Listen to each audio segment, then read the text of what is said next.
Latest sa kontrobersyang naganap nung Game 1 ng PBA Philippine Cup Finals, at ang San Miguel nga po ay hindi na po tinuloy yung kanilang balak na iprotesta yung Game 1, no? So in case lang po na hindi niya po napapalitaan pa, ay yun na po ang nangyari, no?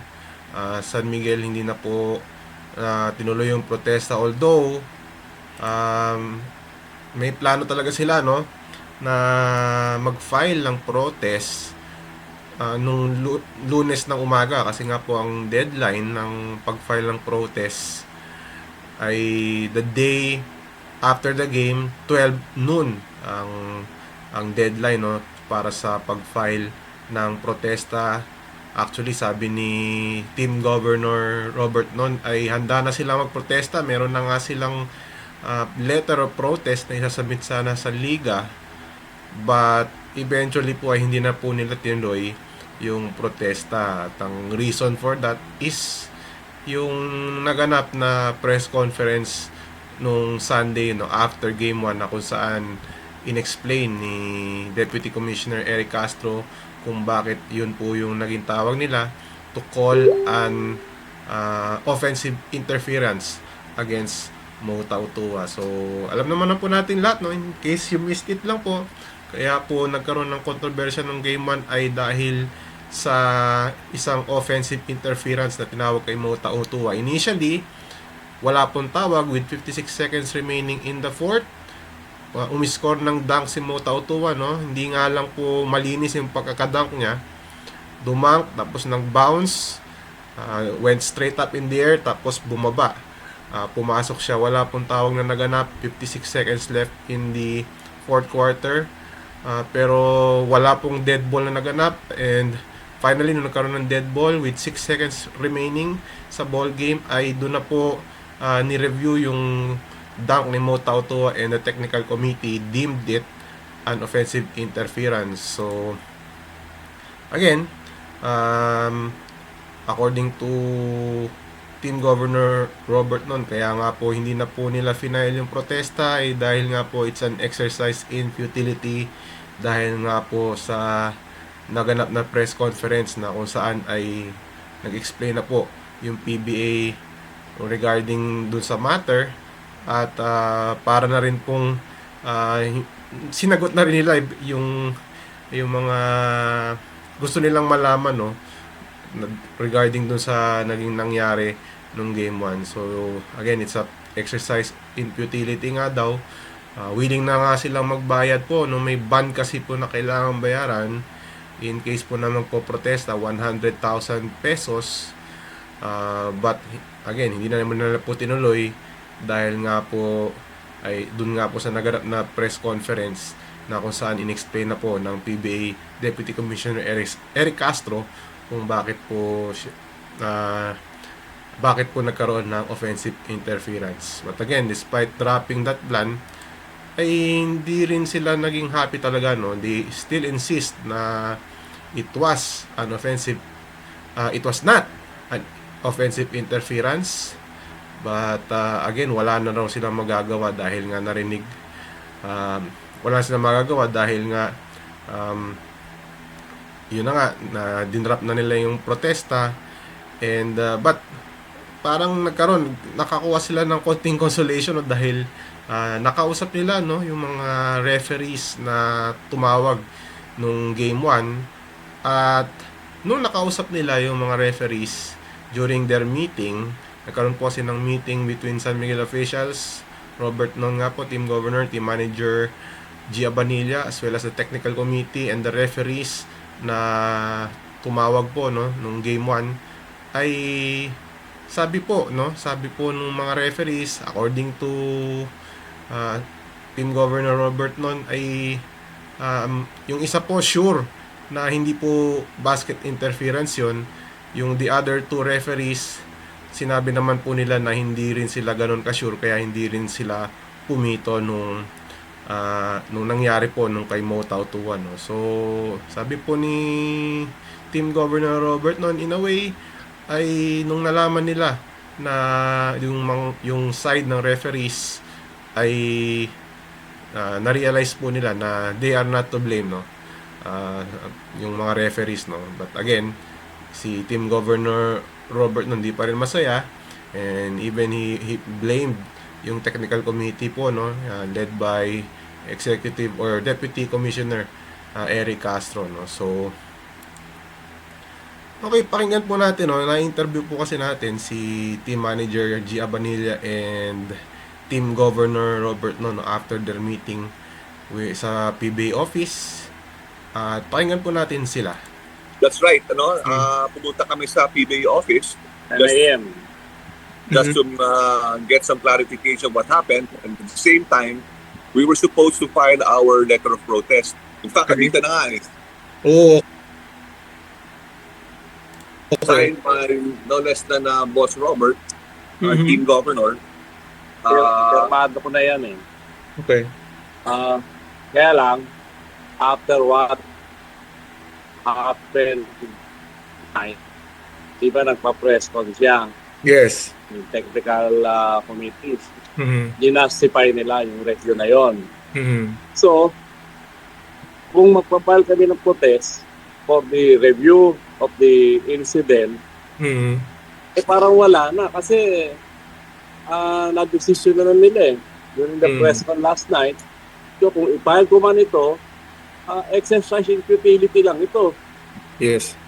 Kaya walang mangyayari. Mm-hmm. Gano'n ang ano. So, pati this to seek clarification kung bakit nagkagano, nagkaroon ng review, ganyan. Mm-hmm. Tinanong din namin yung referees sa pat referees.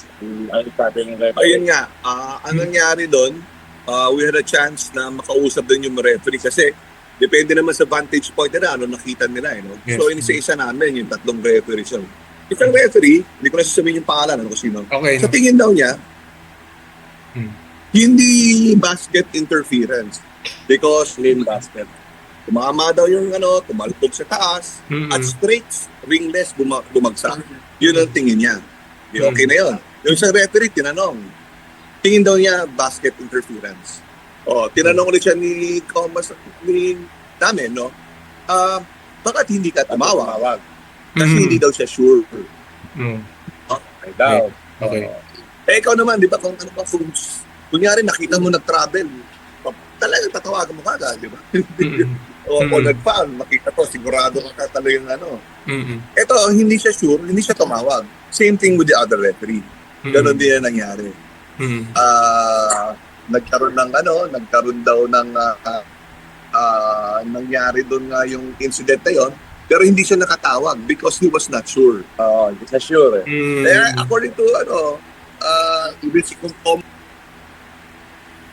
Okay, yun po, no, yung statement ni Team Governor Robert Noon and Team Manager Gia Banilla ng San Miguel, no, a part of our interview with them with regards to their decision not to protest itong Game 1. So, yun po yung nangyari, no, nung Monday ng umaga, no. And then, itong gabi rin, no, nung Monday ng gabi naman, na-interview naman po si PBA Deputy Commissioner Eric Castro sa Signal TV, no, sa with regards naman po dun sa nangyari po, and he made some additional clarifications po, no, with regards to the incident involving Mota Otua, no. Isa sa mga kinlarify niya, and he made a correction, he corrected himself kasi po ang initial po na sinabi niya na kunwari lang po ay natapos na yung game with Mota Otua's interference not reviewed.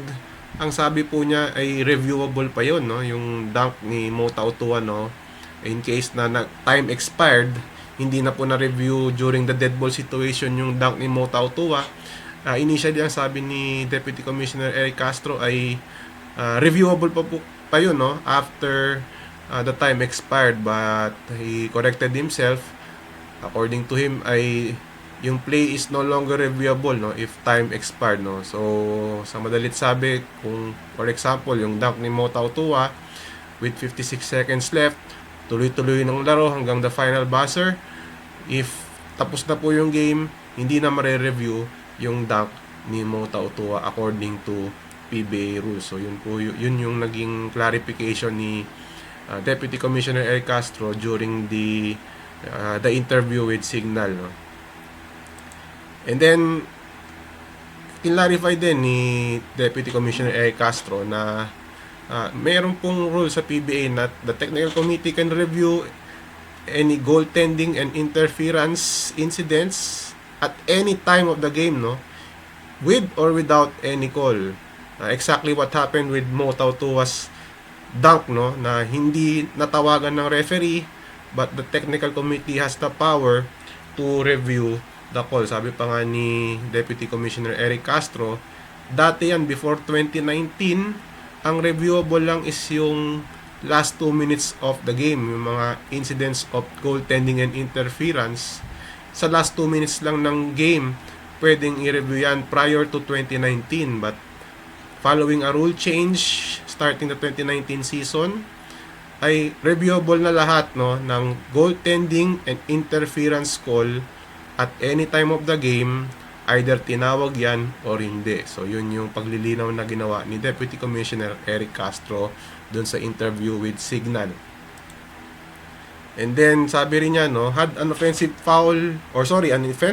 interference call was made, i-review yun agad-agad ng technical committee. So for example, no, tinawag ng referee yung offensive interference against Mota Otua, again, they will review the call. So nabanggit nga rin ni Deputy Commissioner Eric Castro na unfortunately hindi naitawag ng mga referees yung offensive interference kay Mota Otua, at dahil doon hindi agad na correct yung tawag, no, dahil nga non-call kasi, and the play continued, at hindi naman po pwede na i-stop yung game para lang i-correct yung tawag, no. They have to wait for a dead ball bago i-correct yung tawag na yun. So yun din yung clarification na ginawa, no, ni PBA Deputy Commissioner Eric Castro. Hindi lang natin ma-play yung interview, no, with Signal TV dahil baka po magkaroon ng copyright issues. So but yan po, mababasa nyo naman po yan sa spin.ph yung story, mapapanood nyo rin po yan sa Signal, no, yung interview with Deputy Commissioner Eric Castro. So according to Deputy Commissioner Eric Castro, case closed na po yan, no, yung nangyari with Mota Otua. Pero nabanggit din pala, no, ni Supervisor of Officials Bong Pascual na pinag-aaralan nila kung magkakaroon ba ng sanctions yung mga referees as part of yung review process, no. Lagi naman nagre-review yung mga officials ng PBA in terms of the performances of the referees. So as of now, walang sanction na ibibigay sa mga referee na tumawag nung game 1, but that could change, no, kung magkakaroon man ng masusi pang pag-aaral, no, with that call, no. But again, as far as Deputy Commissioner Eric Castro is concerned, case closed na yung issue with Mota Otua. Tapos na, dahil tapos na nga din, hindi na nagprotesta yung San Miguel after game 1. And sabi nga rin ni Team Governor Robert Noon is wala na silang magagawa and they will be moving on. They will be focusing on game 2, which will be played on Wednesday sa Smart Araneta Coliseum. So yan po, no, yung mga kaganapan nitong Lunes, no. In case you're wondering kung nagprotesta pa ba yung San Miguel, kasi yun ang usap-usapan after game 1, kung protesta yung Beermen. At sagot po dyan ay hindi na po nila tinuloy yung kanilang plano na magprotesta. At yun, life goes on. At abangan na natin yung game 2 ng PBA Philippine Cup Finals, which will happen on Wednesday. Susubukan ng San Miguel, no, na may tablang series at bumawi doon sa kanilang controversial na 99-96 defeat kontra sa TNT. So yan na po yung ating recap ng mga kaganapan. Kumbaga ito na po yung aftermath nung naging kontrobersya nung Game 1 of the Philippine Cup Finals. And again, thank you for watching our video. Consider subscribing to our YouTube channel and comment down below no kung meron kayong comment. Ang dami po nag-comment dun sa press conference video, hindi na natin mabasa, but thank you po sa inyong mga comments. And kung meron pa po kayong mga comments about the recent development, comment down below lang po sa ating comment section sa baba. Again, I'm Ruben Tirado of Spin.ph. Basahin nyo rin po pala yung ating mga stories sa Spin.ph. And we will see you next time.